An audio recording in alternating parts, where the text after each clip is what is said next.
Philip Osborne Magic Tree House 13th, Vacation Under the Volcano. Chapter 1. A Secret Code. Jack reached into his drawer and took out his secret library card. He held the thin piece of wood and ran his finger over its shimmering letters, M.L. Master Librarian, he whispered. Jack couldn't believe that he and his sister Annie were finally master librarians. He wondered if he should pack the secret card to take on vacation. His family was about to leave for a week in the mountains. Just then Annie stuck her head into Jack's room. "Want to check the woods?" she asked. Every morning they looked in the Frog Creek woods to see if Morgan Le Fay and her magic tree house had returned. "We can't," said Jack. "We're leaving soon." "But what if Morgan's there?" said Annie. "What if she's waiting for us?" "Oh, okay," said Jack. "Let's look fast." He grabbed his backpack. He threw in his notebook, his pencil, and his secret library card. Then he followed Annie downstairs. "We'll be back soon," Annie called. "Don't go far," their dad called. "We're leaving in 20 minutes. Don't worry, we'll be back in 10, said Annie. Right, thought Jack. 5 minutes to the woods and 5 minutes back. Even if Morgan sent them on an adventure, they would return at exactly the same time that they left. Jack and Annie ran out their front door. In the bright morning sunshine, they hurried across their lawn and down the street. "I had a nightmare last night," said Annie. "What was it?" said Jack. "I dreamed fires were burning," said Annie. "Everything was smoky and dark, and the ground was shaking. Do you think it was a warning?" "Nah," said Jack. "Nightmares never come true." They left the sidewalk and headed into the Frog Creek woods. The woods were quiet and peaceful. They walked between sunlit trees until they came to the tallest oak in the woods. "Yay!" said Annie. There it was, the magic tree house. And Morgan Le Fay was waving from the window. "Hail, Master Librarians," she said. Jack and Annie bowed playfully. "At your service," said Annie. "Then come on up," said Morgan.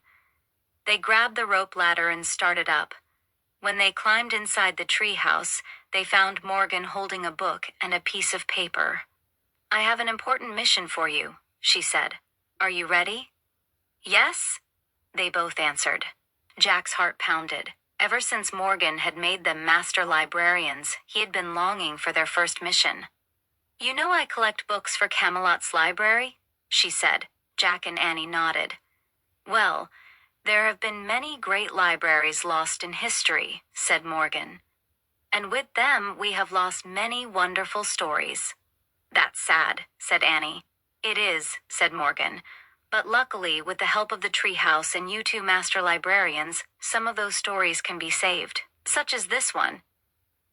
Morgan showed them the piece of paper. There was strange writing on it, Vir Fortissimus in Mundo. "Is that a secret code?" said Jack. Morgan smiled. "In a way," she said. "Actually, it's the title of a lost story. It's written in Latin, the language of the ancient Romans of Italy."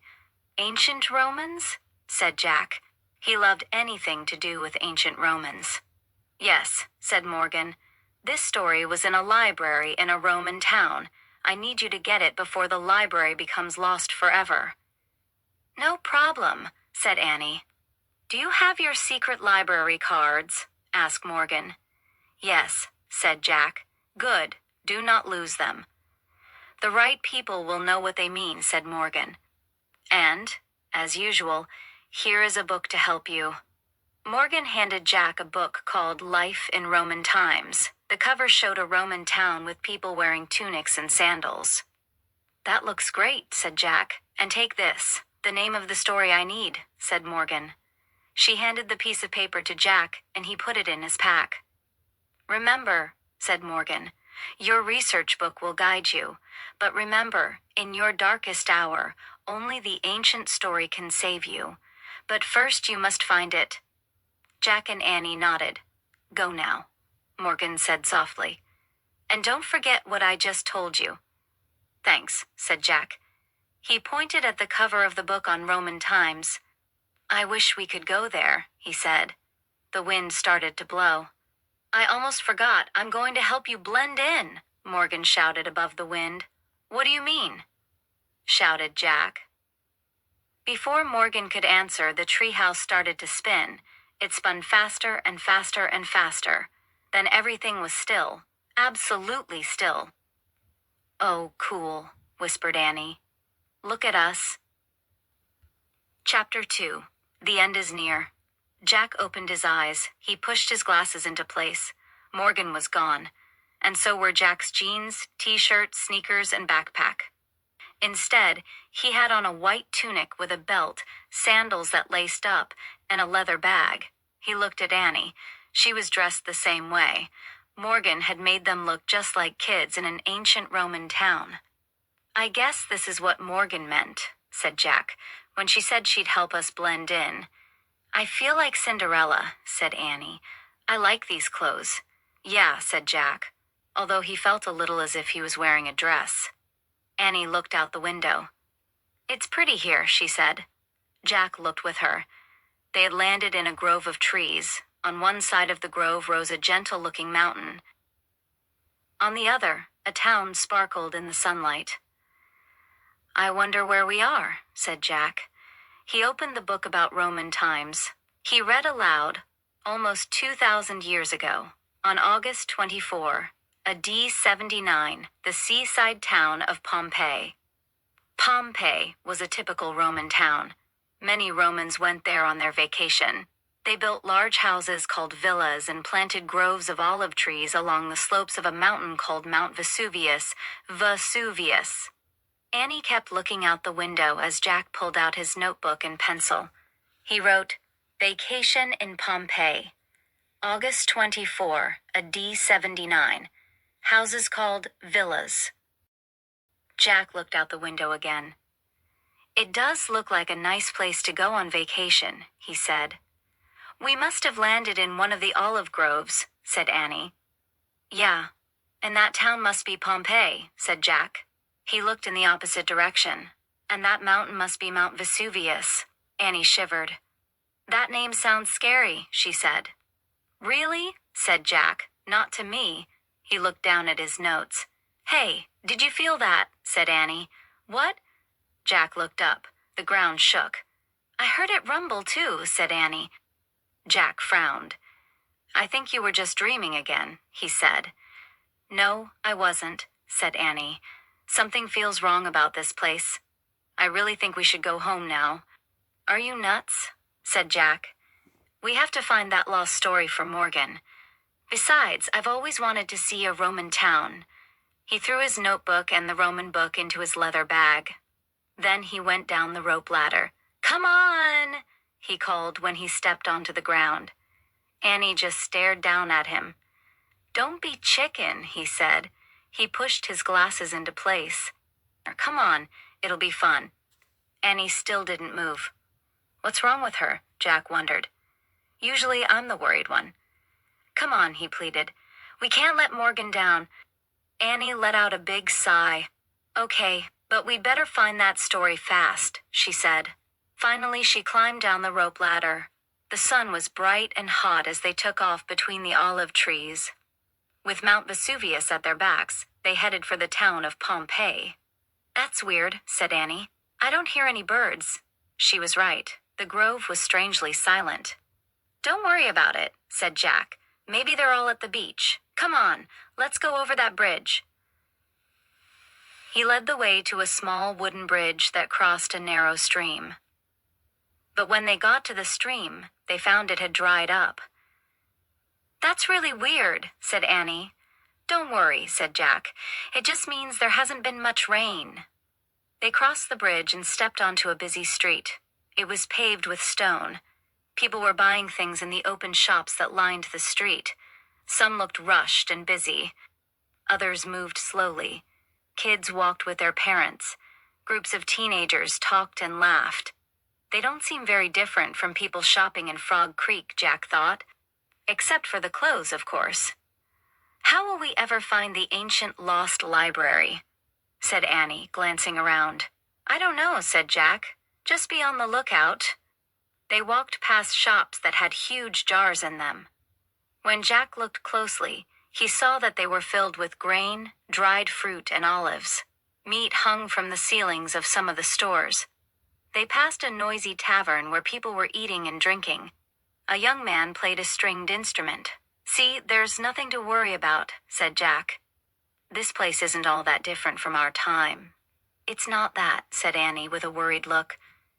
"See, there's a barber shop and a shoe shop," said Jack, pointing. A boy was getting his hair cut by the barber. A girl was trying on a new pair of sandals with her mother. "It is kind of like home," Annie agreed. They kept walking until they passed a bakery filled with freshly baked flat breads. "That bread is like pizza," said Annie, smiling. "Yeah," said Jack. The good smells from the bakery made him feel even more at home. Jack looked at Annie. She was still smiling as they walked on. Soon they came to a large square filled with people, carts and horses, and more shopping stalls. Honey cakes, stuffed dates, peacock eggs. Sellers called. Farmers were selling grapes, garlic, and onions. Fishermen were selling all kinds of fish. A few people stood on boxes, giving speeches to small crowds. "Hey, I bet this is the Forum," said Jack. He reached in his bag for his book. He flipped through it until he found a picture of the square. He read, "The center of a Roman town was called a Forum. The Forum was the main place where people met to sell goods and discuss politics." "I was right," said Jack. He pulled out his notebook. He wrote, "Forum, center of town." "Jack," whispered Annie. "Jack!" She tugged on his tunic. "Look." Jack glanced up. Annie nodded toward an old woman who was staring straight at them. She wore a black cloak. Her gray hair was tangled and wild. She seemed to be missing her teeth. The woman pointed a bony finger at Jack and Annie. "The end is near," she said in a raspy voice. "Go home, strangers." "Yikes," said Annie. "We'd better get away from her," said Jack, "before people wonder who we are." He put away his notebook. Then he and Annie hurried away. The old woman cackled behind them. Chapter 3. Gladiators. Jack and Annie hid behind a fruit stall. They waited for a moment, then peered around the corner. "I don't see her," said Jack. "Who was she?" asked Annie. "I don't know. But she looked nuts to me," said Jack. "What's the book say about her?" said Annie. "She won't be in there," said Jack. "Just look," said Annie. Jack sighed and pulled out the book again. To his surprise, he found a picture of the old woman. He read aloud. In Roman times, there were people who could see into the future and warn others about what they saw. These people were called soothsayers. "See, she wasn't nuts," said Annie. "She was giving us a warning. Just like my nightmare." "Don't pay attention to that stuff," said Jack. "Soothsayers are from olden times. People from our time don't believe in them." "Well, I do," said Annie. "I'm sure something bad is about to happen." Jack sighed. "Come on, we have to keep going. We have to find the lost library. Then we'll leave at once." "We'd better," said Annie. They left the fruit stand and kept walking through the Forum. Soon they came to a large building. Crowds were streaming in and out of it. "Is that a library?" said Annie. "Let's look," said Jack. He looked in the Roman book. He found a picture of the building and read aloud. Most people in Pompeii did not have a bathtub at home, so they went daily to the public baths. Not only did people wash at the baths, but they also swam, played sports, and visited with their friends. "That sounds like going to the pool," said Annie. "But it's not a library. Let's keep walking." They kept walking, until soon they came to a fancy building with large columns. "Is that a library?" said Annie. Jack found a picture of the building and read aloud. The people of Pompeii believed that many gods and goddesses ruled the world. "This is the temple of Jupiter, their chief god. In this temple they prayed to Jupiter and offered him gifts. Today, we call the stories about Jupiter and other gods and goddesses myths." "My teacher read myths to us," said Jack. "I remember stories about Hercules and Apollo." "Yeah, my teacher read them too," said Annie. "I like stories about Venus and Medusa." "Hey, maybe the story we're looking for is a myth," said Jack. Right, said Annie. Come on, hurry, let's keep looking. They left the forum and turned onto a wide street. Jack gasped. In front of them was an incredible sight. Tall warriors with huge muscles were walking in a line. They wore fancy helmets and carried heavy shields. Soldiers, thought Jack. Then he saw that the warriors' feet were chained together, and guards walked with them. Gladiators, he whispered. Chapter 4. Scary Things. Jack pulled out his book and found a picture of the strong men. He read aloud, "Gladiators were slaves or criminals who fought in the amphitheater. They were forced to fight each other, or wild animals like lions or bears. The people of Pompeii thought a gladiator fight was great fun." "That's not fun," said Annie. "No wonder I think it's weird here." "No kidding," said Jack. "That's not like our time at all." Jack and Annie watched as the guards led the gladiators away. They went toward a building that looked like an outdoor stadium. "That must be the amphitheater," said Jack. "Let's check it out." "Oh, all right, but it's not a library," said Annie. He and Annie started up the street toward the amphitheater. A large crowd had gathered near the entrance. Men and women cheered as the gladiators marched inside. Jack and Annie started to follow them, but a guard held up his spear. "No children allowed," he said stiffly. "Run along now. Yes, run along. Run for your lives," came a raspy, hissing voice. Jack and Annie whirled around. It was the soothsayer. She was waving her bony finger at them. "Oh no, her again," said Jack. "Let's get away from here." He started to take off. "Wait," said Annie. "I want to talk to her."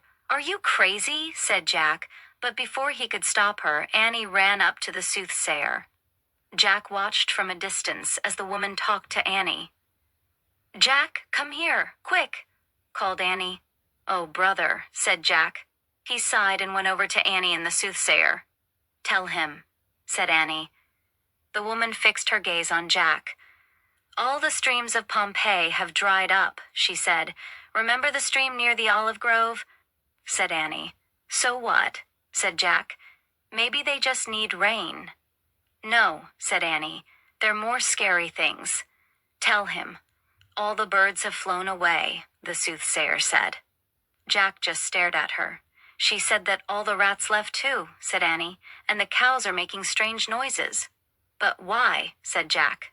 "The sea is boiling hot," the old woman said. "And the ground shakes and speaks." "See, I told you," Annie said to Jack. "But why are these things happening?" Jack asked the soothsayer.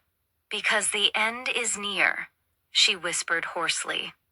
"We have to leave now," said Annie. "But what about the library?" said Jack. "What library?" the soothsayer asked. "Show her the story title, Jack," said Annie. Jack took the piece of paper from his bag. He showed the Latin writing to the soothsayer. "A book with this title is in a library in this town," he said. "So?" the old woman said. "So we have to save it," said Annie. She pulled out her secret library card. The soothsayer stared for a moment at the card and the shimmering letters on it. Then she smiled warmly at Jack and Annie. "Yes, I understand now," she said. "The only library I know is in the house of Brutus." She pointed to a large villa at the end of the street. "Look there. Quickly. Will Brutus mind?" said Jack. "Brutus and his household are all in Rome," the soothsayer said. "That is merely their vacation villa." "But we can't just go in and take something of theirs," said Jack. The old woman shook her head sadly. "After today, there will be nothing left in Pompeii," she said. "Nothing at all." Jack felt a chill go down his spine. "Go and get what you came here for," said the soothsayer. "Then leave at once." "Thanks," said Jack. He grabbed Annie's hand. "Come on." "Thanks," Annie called to the old woman. "You should leave too," she added. Then Annie and Jack started running to the vacation villa. They ran as fast as they could. Chapter 5. Books, books. Jack and Annie ran up to the front entrance of the villa. Jack pushed the door open. "Go in." "Hurry," said Annie. They slipped into the main hall. "Hello," Annie called. There was no answer. The place seemed empty. The main hall had a large opening in the ceiling. Below it was a small stone pool filled with water. Jack looked at it carefully. "Oh, I bet rain comes through the hole," said Jack. "Then it lands in that pool so they can use it for their water." He started to take out his notebook to make a note. "There's no time, Jack," said Annie. "We have to look in all the rooms for books." Okay, calm down," said Jack. He put away his notebook and followed Annie. "Books? Books?" she said, peering into a room off the hall. She moved to the next room. "Books? Books?" Then she moved on to the next. Jack trailed behind her. Even though she had already checked the rooms, he took a quick peek in each of them. He wanted to see what a house in Roman times looked like.